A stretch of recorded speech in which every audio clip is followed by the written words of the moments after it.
watching SKST Radio.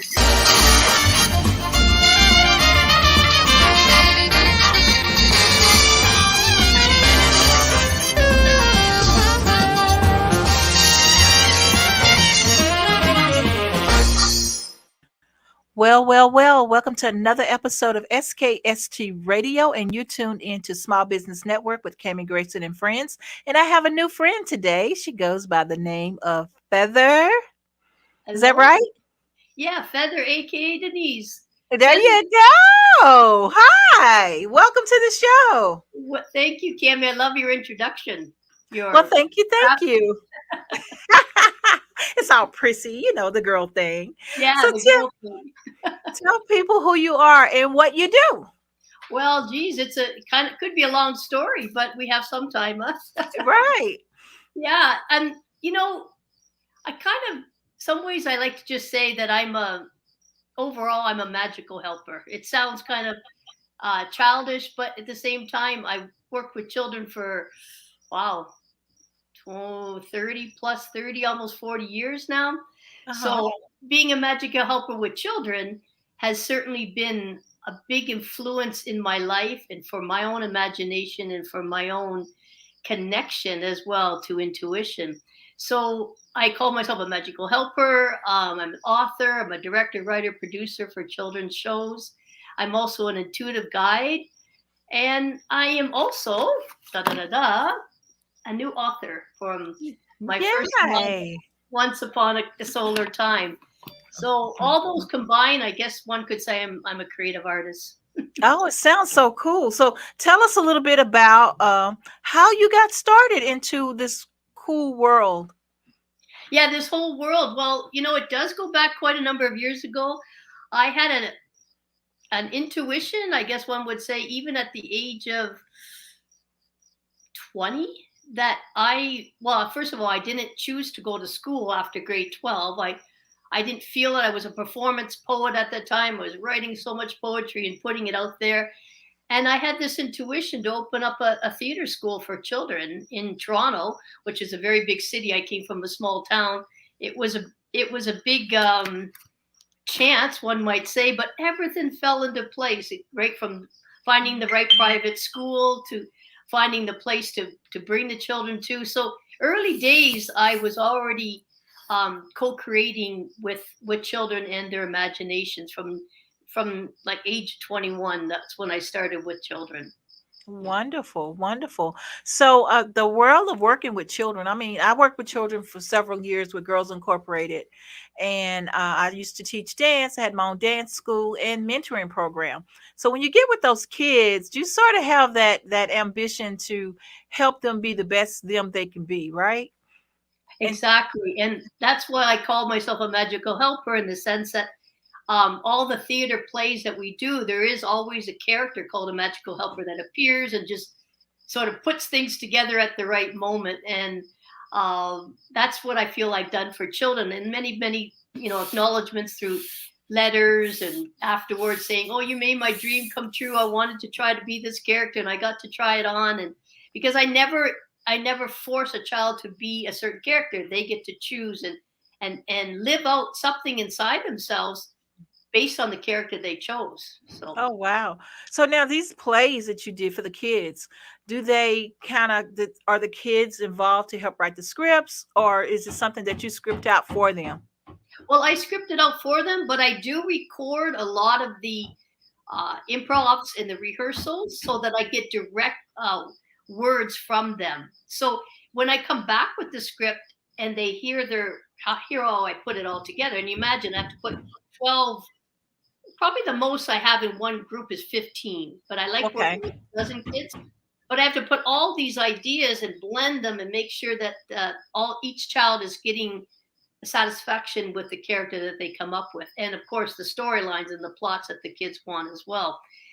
So if I come back and I say something this character is supposed to say, and that child doesn't feel that would be what that character would say, I change it, or I say, well, you put it in your own words. So it is a co-creative. It's never top down all the time. Okay, gotcha. Yeah, I know, because sometimes they have a way of writing them. Things have the way of writing themselves, especially if you have a character a character that is in the play. Sometimes they make a funny and you didn't expect it to be funny, but it was so cool you want to leave it in the show. And Yeah, so yeah, exactly. working. And the kids, like I said, they make it fun. They challenge me as well to try to keep it fun as well. And I always want to have. I always try to have a dance in there. It's not Uh-huh. like 100% choreographed or whatever, but creative movement. And sometimes we have songs, like the children make up the songs, or I make up a song and I teach it to them. It's very organic. So I've been Yeah. doing that for a long time, and I was in Toronto. Then I sold my business, and I went to Europe, and went into my inner world for a while and discovered different gifts I had. And then I went to Salt Spring Island, a small island in Canada, Okay.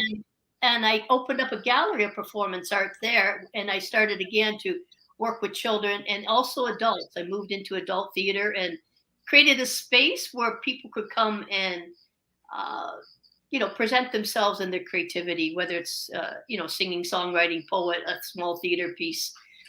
But my magic in my life really began when I went to Asia, and I the serendipity of how I found this Mhm. ad in a local newspaper, wherein I rarely looked at ads for work. And it was like an ad to be a drama instructor in Singapore. I didn't even know that there was a country called Singapore. Uh, this is back in 1990, 99, I think it was. And I had a shower curtain that was the map of the world. So I went to that shower curtain and I'm like, oh my God, there's Singapore. So I started investigating it. And within I had the interview a week later. And 2 weeks later, I was on a plane with, um, a couple of trunks of stuff. Mhm. Just said goodbye to Canada. I thought it was only going to be 2 years because it was a 2-year contract. I ended up staying in Asia for 14 years. So Oh my gosh. life changing. You So never know, huh? So it yeah, was you seven never years know. in Singapore, then 7 years in Phuket, Thailand. Wow, wow. Well, you know what? That's good. That's kind of like a spiritual pathway, right? And so you never know where you're going to end up. God has a way of channeling our paths or the spirits or however, whatever you're used to saying. But you have that path that's sort of kind of built for you to follow, right?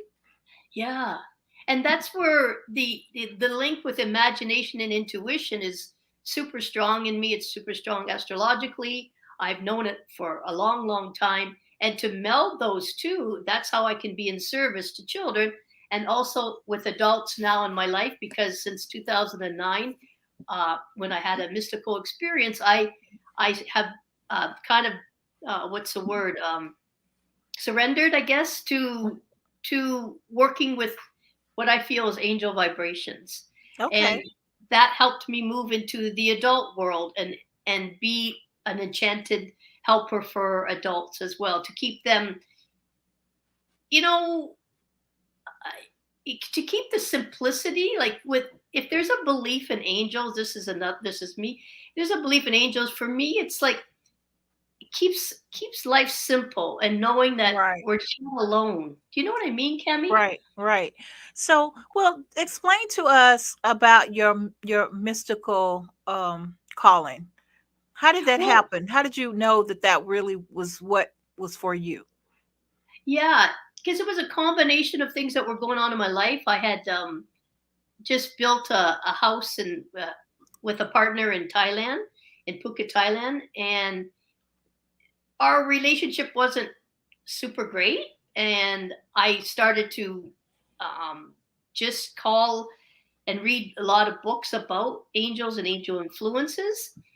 And around the time when I had this experience, I was in the process of breaking up with this partner that I had had for 8 years, and we had only had the house for 6 months, something like that. It was Hmm. very, very devastating.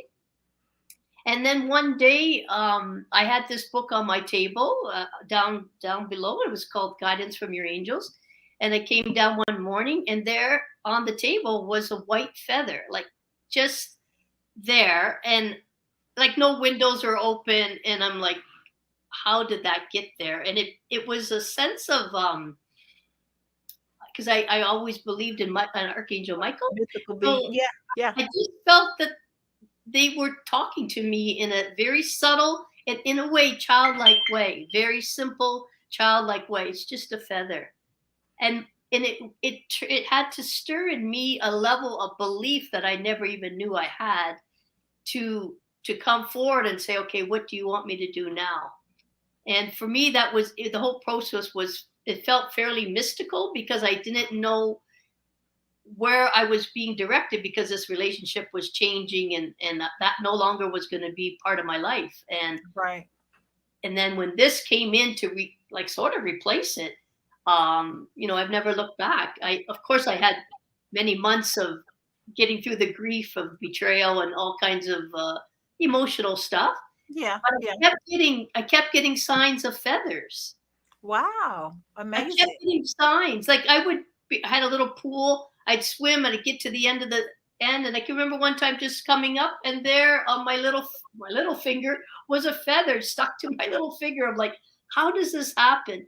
Feathers were dropped at my door. I didn't know why, and so there was so many signs from feathers that I had to keep surrendering. Right. So thus Feather, aka Denise. Yeah, and how I changed my name to Feather was a little bit later. In 2015, I was felt a calling to be part of a transformational leadership journey in Ecuador with 24 other people who do different types of healing, and we were going there to help Amazon tribes change their dirty water to clean water with filters. So I was called to go on this journey. And at that time, Zoom was just coming out, and we had to meet on Zoom in 2015. And there was many women with the sound of D in there, like Diane and Deanna and Debbie, and then it was Denise. And I'm like, no, I just felt at that time, this was a time. You got to be a different D. So Gotcha. yeah, I changed my name to Feathers so that when I met these people who I never knew, they would start calling me that, and I would feel how that felt, because they knew me as Feather. They didn't know me as Denise. Right, So right. I switched it over then, and I continued to use it. Wow, wow. That's the best time to switch if you have like your nicknames and things like that, because sometimes you don't want those nicknames to follow you when you're an adult, right? I have a nickname that's Coco, and if someone calls me Coco, I know that they're from my childhood. They Yeah, knew me growing up. But if you call me Cammy, I know you knew me and you met me in my adult life, And yeah. so it's just amazing how you can do that. So tell us a little bit about your book. Okay. Yeah, I just wanted to comment, Cammy, on what you just said about changing your name, if I may. I mean, and you Yes. probably know too, is like it's a different vibration that you end up holding. Like I never got. I mean, somebody called me. My parents, named me Denise. I never got to name myself as Right, an right. adult. And sometimes we do that when we're a lot younger. But I took many years to get to the point of calling myself Feather. But for you, probably the same. Camille is a vibrational for you, right? Yes, absolutely. It's a short acronym for Camilla. And so by the way it's spelled is different from the way it's pronounced. So you were always as a kid, that's not my name. I didn't know any better, And so for them at that time, it would have been so easy to just say, it's like Pamela with a K, Yeah. Kamala. Like the Yeah. vice president now, Kamala. That's how my name is pronounced, but it's not spelled the way it's pronounced. Yeah. So as a kid, you wouldn't have known any better, So you're always correcting people. So I decided I'm going to go by Cammy. Nice and simple, quick, It's easy. soft. Yeah, It's very soft. yeah. And yeah. And so here I am. I've been Cammy for several years now. Especially family, yeah. Yeah, but family still call me Coco. That name will never go away. And it's like, I don't want my new friends to be calling me that. So don't call me that. I hear you, because my nieces and nephew, I mean, they're grown up, but they always call me Nisi, Aunt Uh-huh. Nisi. and they still call me that. It's endearing, so I don't force you have to call me Auntie Feather. Like, forget it. But anyhow, Yeah, yeah, and I'm sort of like that too. And so people be like, I think yesterday we were on a call, and somebody came back and said, Coco. I think that was Royal that did that. I don't know, but that was kind of funny. I was like, "Ah, you've been talking to my cousin," so I know exactly where that came from. yeah. And speaking of names, so like when I called my book Once Upon a Solar Time, I did a a check in Amazon and different sites or whatever. Has anybody made that title? Because you never, you don't want to have the same title as somebody else. Right. But when I found nobody did, it resonated with me as a name for my book for the longest time, because this is a long project. This book took me a long time to write. I used to call it a novel project because it was like a project to write the Oh novel. my God. But it's not a great name. So Once Upon a Solar Time became the name that I only discovered that in last year, 2022, because the book was finally published in December 20th, 2022. But it Uh-huh. had taken me, Cami, and I admit this no longer with shame or shyness. Took me 45 years to write it. Yeah, I can believe you. I can believe you because you wouldn't know a good man if you saw one. That was a story that took me probably 8 years to complete. I ended up doing a stage play first, before I actually put it out there as a book. Yeah, I converted it to the stage play, then back to the book. and then back to the Now I book. got to turn it into a screenplay, and still haven't done that part yet. Yeah, because you probably do. You're probably a multitasker like me, and we do so many things. And I mean, I could give you tons of excuses why I never got it published on time, but I got it published. I mean, it did it when I did it. I finally finished it. There's an article that's out in a magazine, a wonderful friend of mine, Esther Austin. It's called her magazine is called Turning Point, Your Hmm. Lifestyle, Your Wellness magazine. And I wrote it, it's called I Am a Woman, I Am an Auntie, I'm an Author. And in that article, I explained that for me, writing the book was not giving up on a dream, and how important it is, no matter what age you are, to, for me, it's important to not give up on dreams. Like these were seeds that were planted, and I believed enough in myself over time. I took those writings all the way to Asia, like files that I still have on my floor, like typed, written, the first versions of my book. And I took those all the way to Asia and left them in the closet. But I would kind of, when I meet new people and they say, well, what do you do? And I'd always somehow tell them I was writing a book. But I kind of thought that I was lying on, so I was bragging, I was lying because I wasn't really working on it. Yeah. But it was still there. It was always this dangling creative jewel that I needed to, you know, take and polish. And But my theory on that, right? My theory is you had to keep bragging about it. You had to keep talking about it in order to keep it manifesting. So even though you're busy and you're doing this and you're doing that and you're doing this, you still have that. And so, yeah, I'm still working on a book. I have 5 books that's waiting on me to finish. wow, 5 books is waiting to be completed. But I do know the title of each one of those books. I know where I left off at. So at the end of the day, if you don't keep them in your limelight, they're just going to disappear. So you have to keep saying that. You got to keep manifesting it to life. yeah, and it's like saying when you speak it, it's asking it to come into being. Mhm. You know what? If I say, "Oh, I'm going to tell a friend I'm going to start drinking more water," for example, well, then I've just spoken something that I need to honor. Yes. So is and many times it might, I have many people follow me, so to speak, with, "Are you finished that book?" I remember you telling me you were writing a book, and those little nudges were good reminders to Yes, absolutely. Absolutely. And it's a good way to do that too is you ask Alexa to do it for you. So I ask Alexa to remind me to drink water every hour on the hour. Wow. And when I'm at home, guess what? I get that all night long. If I wake up in the middle of the night and Alexa will 2 o'clock in the morning remind me to drink a glass of water. Wow, Because smart. yeah, it's because I don't drink water. If it's not in front of me, I am not going to drink it. So Yeah. I have to keep it going to drink water.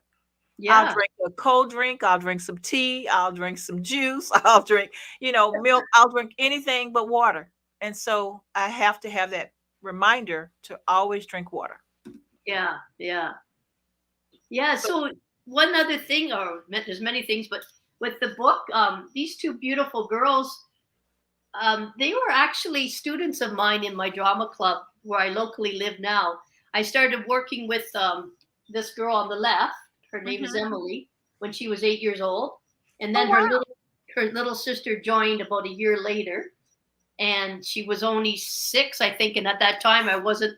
I was having the age group between 7 and 12, but I Mhm. allowed her in because it was family, whatever. And they stayed with me in my drama club for 5 years doing different shows.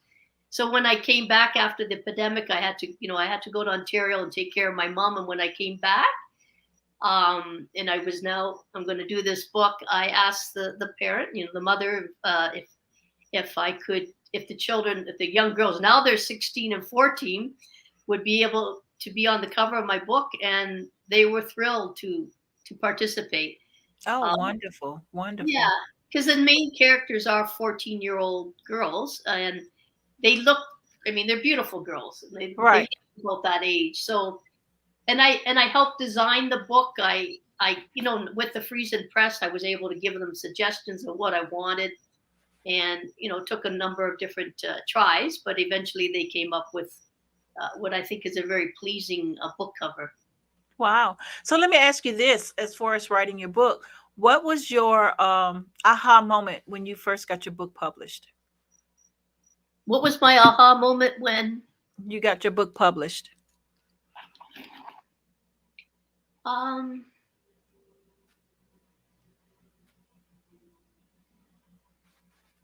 yeah, there was definitely a sense of relief, Hmm.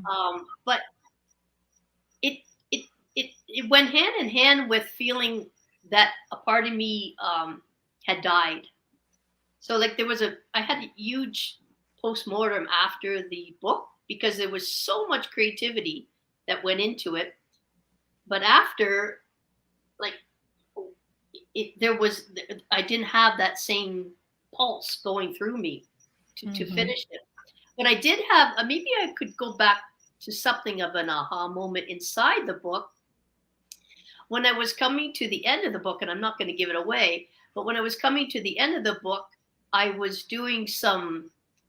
making some connection with research online, and I wanted the book to have sort of a very spacious ending, and I Hmm. wanted an image to go with it. And okay, long story short, I guess I could say I was searching, and went into the NASA, United States NASA Hmm. site, and I had the idea of how it should end, and then I was looking at pictures to kind of stimulate me. I Hmm. think this is making sense. And I turned a page, and there was an image of a rocket ship with a feather on it. Oh no. Are you kidding I'm me? kidding. And I'm not kidding. And that was an aha moment, a whole bunch of chills. Uh-huh. And I That's went, amazing. I know this is the ending of where the characters have to go in the book. Um, so like next chapter. And it was kind of it's hard to describe because it was so present. So, but then I picked this photo that I liked because it had blues and purples in it, and these were the colors of the girls. The particular girls were indigo Hmm. and lilac. These were the colors that they liked, or that were part of their energy field. And it took me about 2.5 months after I tried to get in touch with the photographer or the designer of that photo, and he Uh-huh. did work for NASA. And I tried different ways. I called there. I wrote a letter. Da da da. And then one day I just said, oh, maybe he's on Facebook. So I found him on Facebook and I wrote, can I have permission to use this photograph in my book? And he was like, no problem. It's a public photo. You can use it, and all the best to what you're doing. So it was just those kind of steps. How when you Yeah, follow, yeah, Tammy, absolutely. when you follow your intuition, it just it serves. Huh? Absolutely, absolutely. Okay, so tell people how they can purchase that book. Well, Once Upon a Solar Time is available on Amazon. It's available on Kindle, like Amazon Kindle books. It's also available on with Barnes and Noble. You can buy it as a hardcover, softcover, or um, an e-reader book. And Hmm. also, it's through Friesen Press. This is the press I I have got it published with, which is a Hmm. Canadian publisher. And if somebody wanted a signed copy, I still have a few I still have a few that I could sign and post it to them directly if they wanted a signed copy of either a hardcover or a soft cover.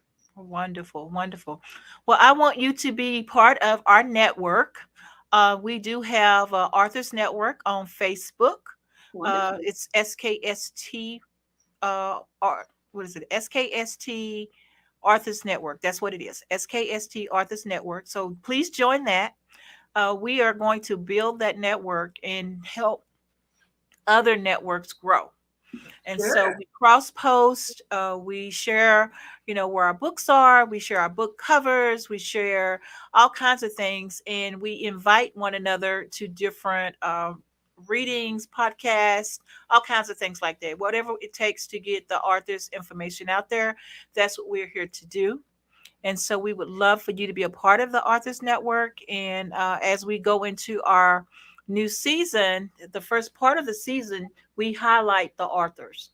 We highlight the authors for like about 3 months. So we have nothing like, instead of like what we're doing for the business network, we do the Yeah. same thing for the authors network. Nothing but authors. Authors come out and they talk about illustrators, things like that, people who need to know you and you need to know them type thing. And so, well, we would love for you to be a part of that. Wow. And Thank you, Tammy. yep, absolutely. And then before we end the show, we want you to give us some words of wisdom. Words of wisdom. Well, I guess I could quote something I wrote in this article for the Turning Point magazine, and I would suggest you look up Esther Austin. She's an awesome woman who's doing many things out of UK, uh, many things with musicians in Okay. particular. Yeah, I can send you a link. But Thank you. yeah, so one thing I wrote in the book in that article was I said children naturally no, what do I want to say? Yeah, wandering through the infinite landscapes of children's imagination has created in me a vast respect for the phrase, anything is possible if you put your mind to it. So, with that kind of sense of wonder, because I never had a child, so Mhm. I am loving that I can still be childlike even at my tender age. But Yeah, absolutely, absolutely. And that phrase is like one of the phrases that really got me going, because I'm a dreamer and I am one of those people. If I say I'm going to do it, I usually do it. You know, yeah, I'm not a person that's going to give up easy, and that started as a child with that same phrase instilled in me. So if you put your mind to it, you can do it. You you know, can do it. It reminds me, Cami, of when I was in grade 3, my first speech, and I won third prize. I wrote a speech about Martin Luther King. I have a dream, oh wow, that is and so cool. it's probably some kind of seeding way back then. And I Hmm. had Hmm. how did I know the dream I had back then at 8 years old? Yeah, yeah. I mean, if you think about it, everything that we grew up with, the older people in our lives that are probably no longer with us, they planted those seeds a long time ago. Yeah, And so it's up to us to keep nurturing those seeds and getting them out there and manifesting those Yeah. dreams. So So anything is possible. Yeah. absolutely, absolutely. Okay, well, we're gonna have to go. We're at the end Yeah. of our show time, but I want to thank you so much, Feather, for being on the show. And like I said, we would love to see you again on the Arthur's Network side, doing what you do best, and that's making things happen. And I love that you're working with the kids. That's one of my passions. So thank Yeah. you so And I'd much. like to get to know a bit more about you through your Facebook page. And if things are up in my area or something I can invite you in, then for sure I will.